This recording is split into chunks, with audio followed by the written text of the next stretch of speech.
कहते हैं कि क्यों डरे कि जिंदगी में क्या होगा और क्या नहीं होगा, क्योंकि कुछ ना हुआ तो तजुर्बा तो होगा। इन्हीं पंक्तियों के साथ आज हम यहाँ पर एक बहुत ही प्रेरणादायक चर्चा करने वाले हैं और हमारे साथ जो गेस्ट हैं उनके अनुभव और जीवन से आपको बहुत कुछ सीखने को मिलेगा। इस देश की सबसे कठिन परीक्षा यानी यूपीएससी, जिसको क्लियर करना देश के लाखों छात्रों का सपना होता है, लेकिन उन लाखों छात्रों में से कुछ ही छात्र ऐसे होते हैं जो अपनी मंजिल के अंतिम पड़ाव तक पहुंच पाते हैं। पर इसका अर्थ ये नहीं कि जो छात्र इस परीक्षा को क्लियर नहीं कर पाते वो काबिल नहीं है, क्योंकि यूपीएससी आपकी काबिलियत का आखिरी पैमाना नहीं है, ये सिर्फ एक रास्ता है, मंजिल नहीं। यहाँ हर असफल प्रयास एक नए अनुभव का प्रमाण है, साथ ही निशानी है आपके धैर्य, आत्मविश्वास और साहस की।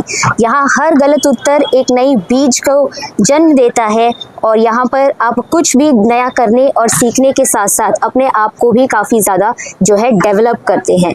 तो इसी विषय पर चर्चा करने के लिए आज हमारे साथ डॉक्टर बी आर अम्बेडकर विश्वविद्यालय के राजनीतिक विभाग के प्रोफेसर डॉक्टर अनंत कुमार राय सर मौजूद हैं। और सर इससे पहले दिल्ली विश्वविद्यालय के भी कई कॉलेजेस में पढ़ा चुके हैं, साथ ही सर 4 बार यूपीएससी और कई स्टेट पीसीएस की परीक्षा भी दे चुके हैं। सर आपका बहुत बहुत स्वागत है। Thank you. सर सबसे पहले तो मैं यही पूछना चाहूँगी कि यूपीएससी जो शब्द है, बहुत से छात्रों को इसको सुन करके बच्चे घबरा जाते हैं कि सबसे कठिन परीक्षा होगी, सिलेबस इतना ज़्यादा होता है और अपनी पर्सनल चुनौतियाँ भी होती है। तो कोई अगर इसकी तैयारी शुरू करे तो कैसे इसकी तैयारी शुरू करे और आपको कहाँ से प्रेरणा मिली कि इसकी तैयारी कैसे करनी चाहिए? बेसिकली जो आज के जो जनरेशन है वो यूपीएससी को लेके एक देखा जाए तो बहुत बड़ा चैलेंज मान रही है कि नहीं, हमें यूपीएससी क्लियर करने के लिए हमें बहुत सारी चीज़ों को फेस करना पड़ेगा। बहुत सारी हमें मीडियम से, जैसे हिंदी हो या इंग्लिश हो, मीडियम को फेजेस को लेके आजकल जो बातें चल रही हैं कि इंग्लिश मीडियम में सिलेक्शन ज़्यादा हो रहे हैं, हिंदी मीडियम में सिलेक्शन कम हो रहे हैं। बट ऐसा नहीं है कि जो आजकल के जो एस्पिरेंट्स हैं या जो अभी रिसेंट में ग्रेजुएशन पास आउट हो रहे हैं या जो तैयारी में लगे पड़े हैं, उनके लिए मैं यही कहना चाहूँगा कि जो आप आफ्टर ग्रेजुएशन के बाद से अपने स्टार्ट जो करें आप प्रिपरेशन यूपीएससी की, आफ्टर ग्रेजुएशन के बाद से ही स्टार्ट करें। पहली बात इसलिए क्योंकि आपको एक बेसिक नॉलेज, आपको जो एलिजिबिलिटी मांगती है यूपीएससी वो ग्रेजुएशन मांगती है। मिनिमम 55 या 60% के साथ आपकी ग्रेजुएट होना कंपलसरी होता है। तो आप जब तक ग्रेजुएशन की आपकी समझ ना होगा ग्रेजुएशन तक की, तब तक आप, मुझे ऐसा लगता है कि बेसिक आजकल जैसे कि 10th से या 12th स्टैंडर्ड से ही बच्चे आईआईटी या मेडिकल की प्रिपरेशन के लिए लग जाते हैं, वैसे सिविल में ऐसा नहीं है। सिविल में क्या है कि आफ्टर ग्रेजुएशन के बाद से ही आपको प्रिपरेशन करने में ही आपकी भलाई है। क्यों? क्योंकि एक समझ डेवलप करना बहुत ही ज़्यादा इंपॉर्टेंट रोल अदा करता है आपके एग्ज़ाम में, खासकर यूपीएससी जैसे एग्ज़ाम में या स्टेट पीसीएस जैसे एग्ज़ाम में। बाकी मैं आज के जो एस्पिरेंट्स हैं उनको ये कहूँगा कि ग्रेजुएशन के बाद से जो आपकी तैयारी है उनको स्टार्ट करने के लिए बेसिक आपको नॉलेज, एनसीईआरटीज़ तो है ही, सभी लोग बताते हैं। जैसे हमारे जो सेलेक्टेड एस्पिरेंट्स हैं वो ये बताते हैं कि एनसीईआरटी प्रेफर करिए, बेसिक नॉलेज आपको एनसीईआरटी से गेन करिए, देन एडवांस जो बुकें हैं उनको फॉलो करिए, फिर उसके बाद से अपनी एक समझ जो आप डेवलप कर सकते हैं। क्योंकि आजकल के जो यूपीएससी के जो पेपर्स हैं वो पेपर्स क्या है, अपनी समझ, थिंक अबाउट, अपने जो पेपर्स हैं आज के जो सिनेरियो बना रहे हैं वो ऐसा नहीं है कि आपको सारे कंटेंट आपको सभी बुक में मिल जाएंगे, ऐसा नहीं है। जैसे पेपर 4 आपका जो एथिक्स का पेपर है वो आपको किसी बुक में, पर्टिकुलर एक बुक में अगर आप खोजा चाहो कि आपको ये नॉलेज मिल जाए एथिक्स की, वो नहीं मिलेगी। उससे आपको क्या है कि पर्सनल नॉलेज के साथ साथ आपका बुकिश नॉलेज दोनों होना कंपलसरी ज़्यादा इंपॉर्टेंट रोल करता है प्रेजेंट सीनियरों के एग्जाम को लेकर। सर आपने मतलब इसकी प्रिपरेशन कब शुरू की और आप मतलब क्या चीज़ वो रही जिससे कि आपको बहुत ज़्यादा प्रेरणा मिली कि हमें भी तैयारी करनी चाहिए इसकी? अब या बचपन से ही था कि यूपीएससी में ही जाना है? बचपन से तो ऐसा कहते हैं कि जैसे हमारे फादर के गवर्नमेंट से एम्प्लॉय थे, तो उनके जो सर्कल थे या जो उनके सीनियर्स थे, तो उनके बच्चे जो प्रिपरेशन करते थे जब मैं छोटा था तो उनको देख के बोलता था, जैसे मेरे फादर बोलते थे या मैं न्यूज़पेपर पढ़ता था तो ऐसा होता था कि प्रतीत कि आज इनका सिलेक्शन हो गया, टॉप मोस्ट ये रैंक में यूपीएससी सिविल सर्विस में इन्होंने क्रैक किया है।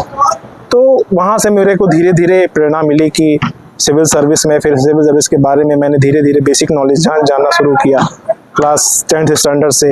फिर देन आफ्टर ग्रेजुएशन के बाद मैंने इसकी प्रिपरेशन शुरू की और फिर मैं इसमें फिर लगा रहा, 3-4 अटेम्प्ट दिया मैंने अभी। सर आज के डिजिटल दौर में आर्टिफिशियल इंटेलिजेंस का भी टाइम है, तो कंटेंट बहुत ज़्यादा है, रिसोर्सेज की अवेलेबिलिटी भी हमारे पास बहुत ज़्यादा हो गई है, चाहे हम ऑनलाइन देखें या ऑफलाइन देखें। इतनी अवेलेबिलिटी हमारे पास पहले नहीं थी, जो पहले इस समय में लोग तैयारी करते थे और अब कर रहे हैं।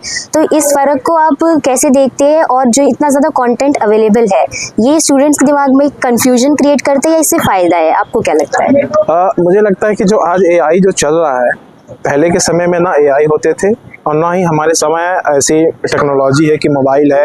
मोबाइल से आज हम पहले न्यूज़पेपर से पढ़ते थे, न्यूज़पेपर से ही, या जो आपके मैगजीन्स आते थे या गैजेट्स आते थे, जो मिनिस्ट्री के सारे गैजेट्स आते थे, उनसे हम नॉलेज इकट्ठा करते थे, पढ़ते थे उनके PDFs को या उनके गैजेट्स को पढ़ने के बाद ही नॉलेज गेन करने के बाद हम अपने सिविल सर्विस में या मेंस में या प्रीलिम्स में अपने आंसर को लिखते थे। बट आज के समय में जो AI जनरेटेड है, वो सारे बुक्स का नॉलेज एक जगह इकट्ठा कर देता है। तो मुझे ऐसा लगता है कि प्रेजेंट सिनेरियो में आपको बुक्स नॉलेज ज़्यादा इंपॉर्टेंट रोल करेगा एज कम्पेयर टू AI, क्योंकि AI से हम तुरंत रिसोर्स तो हमको पता चल जाएगा कि ये चीज़ें हैं, बट हमें जो डीप नॉलेज चाहिए, जिसमें हमें जो सिविल सर्विस में जो हमें मेंस में आंसर राइटिंग या हमें इंटरव्यू तक अगर पहुंचने के लिए, इंटरव्यूअर तक हमें पहुंचने के लिए बेसिक नॉलेज से ज़्यादा एडवांस नॉलेज दोनों का मिक्सअप होना चाहिए, वो हमें बुक्स से ही मिल पाएगा। AI का इसमें कोई ऐसा मुझे लगता है रोल, बट उतना नहीं कि जो आप बुक्स नॉलेज गेन कर सकते हैं एज कम्पेयर टू। सर इसी से अब जुड़ता हुआ एक सवाल आता है कि कोचिंग कल्चर जो है आजकल वो भी बहुत ज़्यादा हो गया है, कि कोचिंग्स को बहुत ज़्यादा, कोई भी परीक्षा की हम तैयारी करें तो कोचिंग को बहुत ज़्यादा ज़रूरी माना जाता है कि कोचिंग तो करना ही है। लेकिन एक दूसरी तरफ ये भी आरोप लगता है कि कोचिंग्स जो कमर्शलाइज हो गई, व्यवसायीकरण ज़्यादा हो गया है और शिक्षा को बस एक पैसा कमाने का जरिया जो है वो बना दिया गया है। तो क्या आपको लगता है कि कोचिंग कल्चर जो है इसने कितना प्रभावित किया है UPSC को? क्या कोचिंग ज़रूरी है अगर कोई तैयारी कर रहा है, या फिर सेल्फ स्टडी से भी अच्छी परीक्षा की तैयारी की जा सकती है? कोचिंग कल्चर को जो आज एक व्यवसाय के रूप में आज जो देखा जा रहा है, चाहे वो बहुत सारी बड़ी बड़ी कोचिंगियाँ हों, जैसे कि आप देख सकते हो कि मेडिकल से लेके IIT से लेके सिविल सर्विस में सारे कोटा, दिल्ली, इलाहाबाद, आप हर जगह कोचिंग के इंस्टीट्यूट्स के भरमार हैं। और ये वाकई में आज के समय में देखा जाए तो ये व्यवसाय बन गया है। पहले सिनेरियो ऐसा नहीं था। पहले आप कंटेंट बेसिस पे अपने बुकिश नॉलेज में और अपने बेसिक नॉलेज से आप अपने जैसे ग्रेजुएशन या मास्टर्स के आपको जो पढ़ाई किया है उस नॉलेज से क्रैक करके आप एग्ज़ाम क्रैक कर सकते थे। बट आफ्टर सिनेरियो कुछ आज के जो प्रीवियस 10 ईयर्स जो अभी निकल गए, उनमें ये ऐसा मेरा मानना है कि जो कोचिंग कल्चर है उनको बढ़ावा तो दिया गया, पैसा इन्होंने जो बिजनेसमैन है आज उन्होंने कोचिंग खोल के UPSC की या IIT की या मेडिकल की जो कोचिंग खोल के आज बना रहे हैं, व्यवसाय बना के, मुझे लगता है ये सही नहीं है। और ऐसा गवर्नमेंट काम भी कर रही है कि जो हमारे कमीशन है, UPSC जो कमीशन है, वो बुकिश नॉलेज पे ज़्यादा फोकस कर रही है। कोचिंग की जो कंटेंट हैं उनसे हट के कभी भी कोचिंग वाले ये दावा करते हैं कि नहीं हमारे नोट से आया या हमारा पढ़ाया हुआ आया, ऐसा नहीं है। अगर आप बुकिश नॉलेज है आपके पास, आप अपना 10th स्टैंडर्ड से लेके NCERT से लेके एडवांस बुक अगर आपने फॉलो किया है और बाकी न्यूज़पेपर्स या गैजेट्स या जो और भी चीज़ें हैं उनको फॉलो करके अगर आप UPSC क्रैक कर सकते हो, कोचिंग पे आपकी डिपेंडेंसी प्रेजेंट सिनेरियो में ऐसा नहीं है, क्योंकि हमारे गवर्नमेंट और हमारे जो कमीशंस हैं दोनों मिलकर ऐसा काम कर रहे हैं कि कोचिंग व्यवसाय को खत्म किया जाए सिविल सर्विस। तो सेल्फ स्टडी ज़्यादा इम्पोर्टेंट है? सेल्फ सर्विस ज़्यादा इम्पोर्टेंट है, क्योंकि सेल्फ स्टडी इसलिए इम्पोर्टेंट है क्योंकि आप जब कोचिंग आप जाओगे तो जब उस पढ़ाने से या टीचर्स के पढ़ाने से अगर उसमें हमारे एग्ज़ाम क्रैक नहीं होता है तो कोई फ़ायदा नहीं है। फिर हमारे प्रयास ये हमारा रहेगा कि बुकिश नॉलेज और सेल्फ स्टडीज़ को दोनों प्रिपेयर करके आप एग्ज़ाम को क्लियर कर क्रैक कर सको। सर अगर कोई छात्र इसकी तैयारी करता है UPSC की, तो बेशक वो इसको क्लियर कर पाए या ना कर पाए, लेकिन इसकी जो तैयारी है वो एक स्टूडेंट को बहुत ज़्यादा डिसिप्लिन और कंसिस्टेंट ज़रूर बना देती है। उसके अंदर पर्सनल और सोशल लेवल पर भी काफ़ी ज़्यादा चेंजेस आते हैं, और वो चेंजेस जब व्यक्ति में आ जाते हैं तो उसके जो कहते हैं कि चरित्र में भी एक अलग ही निखार आता है। लेकिन एक तरफ जो है UPSC को एक अंधी दौड़ भी बताया जाता है कि पता प्रोबेबिलिटी नहीं है कि कितना सक्सेस होंगे या नहीं है, 99% लोग नहीं कर पाते हैं। तो फिर आप मानते हैं कि एक छात्र को लाइफ में एक बार तो एक अटेम्प्ट तो इसका करना ही चाहिए? मेरा मानना है कि अगर छात्र को अगर सिविल सर्विस एस्पिरेंट्स है या उसको एडमिनिस्ट्रेशन में या कंट्री के लिए कुछ अपना कंट्रीब्यूशन देना है अपना पर्सनल लेवल पे, तो मेरा मानना है कि एक बार सिविल सर्विस में जितने भी अटैम्प्ट हैं, 1 अटैम्प्ट 2 अटैम्प्ट जितनी भी अगर उसकी एबिलिटी है तो वो प्रयास उसको ज़रूर करना चाहिए। क्योंकि इसलिए प्रयास करना चाहिए क्योंकि एक ऐसा मीडियम है कि जो हम अपने कंट्रीब्यूशन में सीधे तौर पे पर्सनल तौर पे हम अपने कंट्री को कंट्रीब्यूट कर सकते हैं एडमिनिस्ट्रेशन में आके। ओके सर, मेरा लास्ट सवाल अब यही रहेगा कि जो अगर कोई भी जो स्टूडेंट है वो अगर अटेम्प्ट दे यूपीएससी, तो ऐसी कौन सी 3 चीज़ें जिसका उसे ध्यान अपने पहले अटेम्प्ट में करना चाहिए और वो गलतियां जो शायद हम लोग करते हैं या आपने भी की हो वो ना दोहराएं? मेरे हिसाब से आज के समय में जो प्रेजेंट सिनेरियो है, अगर यूपीएससी एस्पिरेंट्स है तो उसको तो मुझे ये कहना होगा कि आप जो आफ्टर 12th के बाद आप जो ग्रेजुएशन की पढ़ाई हो उसको सीरियस लें। ग्रेजुएशन या मास्टर्स में जो भी अगर आपने पढ़ाई किया है, अंडर ग्रेजुएट या पोस्ट ग्रेजुएट किया है, उसको पढ़ाई को सीरियस लें। क्यों? क्योंकि कंटेंट वहीं से बेसिक आपके तैयार होते हैं सिविल सर्विस के और एडवांस लेवल का भी। दूसरी बात है कि डिसिप्लिन बहुत ही इंपॉर्टेंट रोल अदा करता है आपकी लाइफ में और आपके सिलेक्शन में। क्योंकि डिसिप्लिन अगर आपके पास नहीं है तो आज जैसे 4 घंटा आज पढ़ा या 10 घंटा हमने पढ़ा, और एक रूटीन में आपको अपनी लाइफ के रूटीन में आना कंपलसरी है कि अगर हमें 10 घंटा पढ़ना है तो हमारे टाइम अगर 5 से 10 है या 10 से 5 है, 5 घंटे की एक स्लॉट बना रखा है या 2-2 घंटे की स्लॉट बना रखा है, और उस टाइम पीरियड में हमें वो पढ़ाई ही करना चाहिए, ना कि सोशल मीडिया या और भी चीज़ें काम करें। तो डिसिप्लिन इज़ मोस्ट इम्पॉर्टेंट।